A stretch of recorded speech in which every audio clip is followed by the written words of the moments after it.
બોટાદ જિલ્લામાં ગઢડાના માંડવધાર ગામ નજીક સર્જાયો ગમખ્વાર અકસ્માત। માંડવધાર ગામ નજીક વળાંકમાં હકડો રિક્ષા અને બાઇક વચ્ચે સર્જાયો અકસ્માત। અકસ્માતમાં બાઇક ચાલકનું ઘટના સ્થળે મોત, 3ને ગંભીર ઈજા।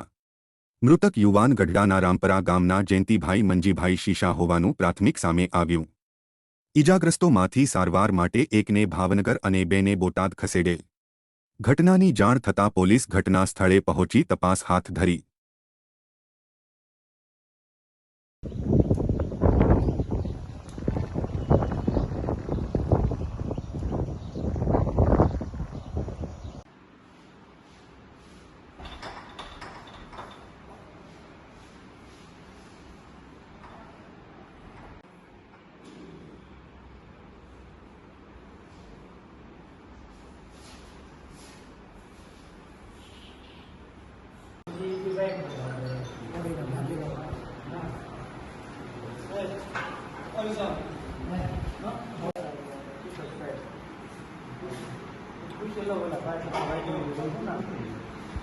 હું doctor Milan R Ghevariya, medical officer CHC Gadhada.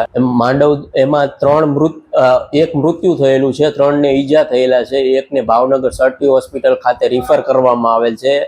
એ ભાઈ બેભાન થયેલા હતા અને મલ્ટિપલ ટ્રોમા થયેલ છે અને બે દર્દીને બોટાદ સબિયામાં રિફર કરેલા છે ને એક રામપરાના જયંતિભાઈ મંજીભાઈ શીશાનું ડેથ થયેલ છે।